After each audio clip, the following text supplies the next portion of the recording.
پاکستان اور اسرائیل دو ایسی ریاستیں ہیں جو ایک نظریے پر بنی ہیں۔ پاکستان اسلام کے نظریے پہ، جبکہ اسرائیل یہودیت و صہیونیت کے نظریے پہ۔ یہ دونوں نظریات ایک دوسرے کا الٹ ہیں اور ان کا ٹکراؤ ہمیشہ ہر دور میں رہا ہے۔ قیام پاکستان کے اوائل میں ہی اس بات کا اعلان کر دیا گیا تھا کہ پاکستان کبھی اسرائیل جیسی متنازع مملکت کو تسلیم نہیں کرے گا، اور یہ الفاظ کسی اور کے نہیں بلکہ بابائے قوم حضرت محمد علی جناح رحمۃ اللہ علیہ کے تھے۔ اول دن سے اسرائیل پاکستان سے خائف تھا اور پاکستان کا وجود اس کے لیے باعث تسلیم نہیں تھا۔ پاکستان کے پہلے وزیر اعظم لیاقت علی خان کو ایک بڑی رقم بطور امداد پیش کرنے کا لالچ دیا گیا تھا، جو کہ اس وقت اربوں کی مالیت تھی، اور شرط رکھی گئی تھی کہ وہ صرف ایک بار اپنی زبان سے اسرائیل کو تسلیم کرنے کا اعلان کر دیں۔ لیکن لیاقت علی خان نے اس وقت بڑی سختی سے یہ بات واضح کی تھی کہ ایسا ہونا کسی صورت بھی ممکن نہیں ہے۔ پاکستان کبھی اسرائیل کو تسلیم نہیں کرے گا۔ اب یہاں سوال یہ اٹھتا ہے کہ آخر اسرائیل کو ایسی بھی کیا آفت آن پڑی تھی کہ ساری دنیا کو چھوڑ کر اسرائیل پاکستان سے ہی خود کو کیوں تسلیم کروانا چاہتا تھا؟ یہ بہت ہی عام سوالات ہیں۔ خواتین و حضرات، پاکستان بننے کے چند سال بعد اسرائیل کے وزیر اعظم نے اسرائیلی قوم کو مخاطب کر کے کہا تھا کہ تمہیں عربوں سے کوئی خطرہ نہیں، تمہیں خطرہ صرف پاکستان سے ہے، پاکستان کے وجود کو مٹانا ہوگا۔ یہاں سوچنے کی بات یہ ہے کہ آخر اس وقت ایک غریب اور پریشانیوں اور مسائل سے گھرے لٹے پٹے ایک ملک سے کسی کو کیا خطرہ ہو سکتا تھا؟ اس وقت پاکستان کے پاس کوئی اتنے جدید ہتھیار بھی نہیں تھے، نہ ہی ایٹم بم کا تصور تھا۔ عرب ممالک تو اس وقت بھی تیل اور قدرتی وسائل سے مالا مال تھے، اسرائیل کو ٹکر دینے کی پوزیشن میں بھی تھے، لیکن اسرائیل کی کمال چلاکی سے ان کی حکمرانی میں عیاشی اور فحاشی کا ایسا زہر سرایت کرایا کہ وہ اسرائیل کے خلاف بولنا بھی بکواس سمجھنے لگے۔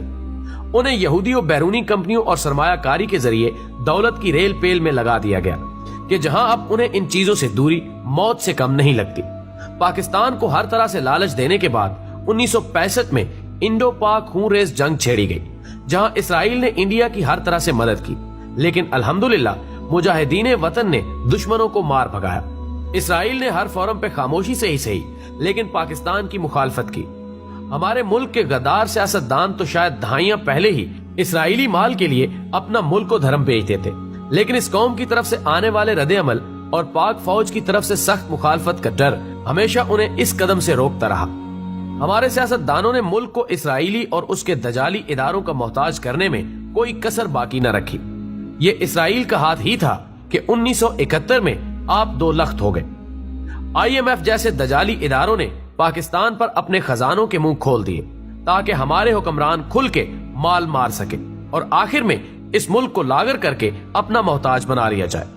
ہم لوگ شاید ہمارے نبی پاک صلی اللہ علیہ وآلہ وسلم کی احادیث مبارکہ کو اتنی توجہ اور سمجھ بوجھ سے نہیں پڑھ سکے جتنا کہ یہودی۔ نیو ورلڈ آرڈر ایک ٹرم یوز کی جاتی ہے، ہم لوگ اس پہ اکثر بحث کرتے ہیں، لیکن اس کا اصل مطلب کم لوگ ہی جان پاتے ہیں۔ اصل میں نیو ورلڈ آرڈر ہی اصل وجہ ہے کہ یہودی پاکستان کے پیچھے پڑے ہیں کہ کچھ بھی لے لو لیکن ہمیں تسلیم کر لو۔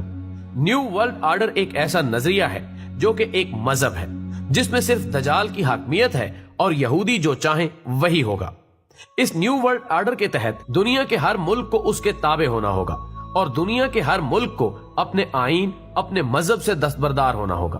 ساری دنیا کا بس ایک ہی مذہب پہ اتفاق ہوگا، بدلے میں دنیا جہان کے خزانے آپ کے قدموں میں ہوں گے، اور وہی کچھ ہوگا جو دجال اور اس کے چیلوں کی مرضی ہوگی۔ اب سوال یہ ہے کہ پاکستان کے لیے اسرائیل کو تسلیم کرنا کیوں ناممکن ہے؟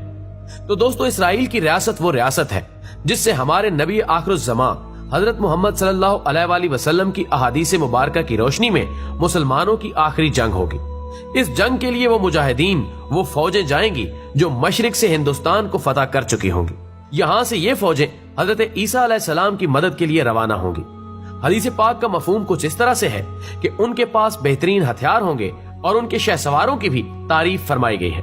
مشرق میں بہترین ہتھیاروں اور بہترین افواج والا مسلمان ملک کون سا ہے بتانے کی ضرورت نہیں ہے۔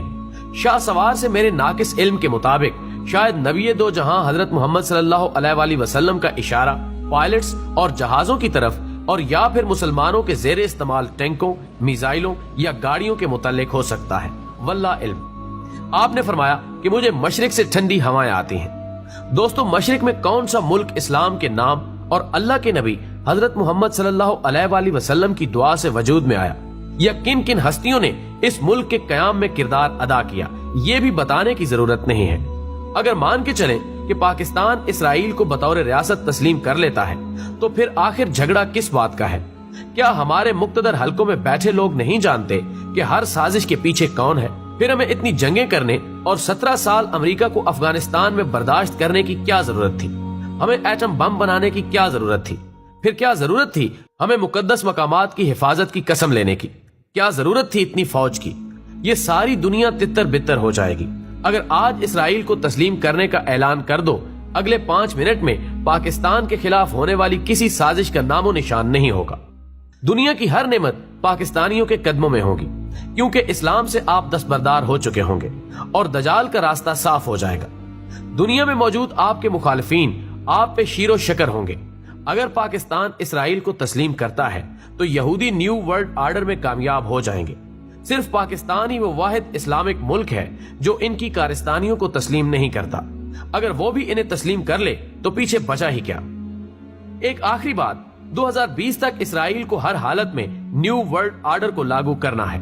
اس دوران آپ کو سب سے زیادہ آپ کی فوج کے خلاف کیا جائے گا، کیونکہ نیو ورلڈ آرڈر اور دجال کے راستے میں یہی سب سے بڑی رکاوٹ ہے۔ یہی وہ ملک یعنی پاکستان ہے جو اقوام متحدہ میں اسرائیل کی مخالفت میں قرارداد پیش کرتا ہے اور اسرائیل کو آنکھ دکھاتا ہے۔ اس لیے دوستو، چند ایک غداروں کے سبب ملک سے مایوس مت ہونا۔ یہ فوج، حکومت اور عوام میں اختلاف پیدا کرنے کے منتشر ہیں۔ اب آگے آپ پہ منحصر ہے آپ کا کتنا ظرف ہے۔ اللہ پاک پاکستان کی حفاظت فرمائے اور اسے دشمن کی گندی نظروں سے محفوظ رکھے، آمین۔ ویڈیو پسند آنے کی صورت میں اسے زیادہ سے زیادہ لائک کر کے ہماری حوصلہ افزائی کریں اور دشمن کے ارادوں کو بے نقاب کرنے کے لیے اس ویڈیو کو زیادہ سے زیادہ فیس بک اور واٹس ایپ پر شیئر کرنے میں ہمارا ساتھ دیں۔ ہماری اگلی ویڈیو آنے تک اپنا، دوستوں اور گرد و نواح کے تمام لوگوں کا بہت سارا خیال رکھیں۔ اللہ حافظ۔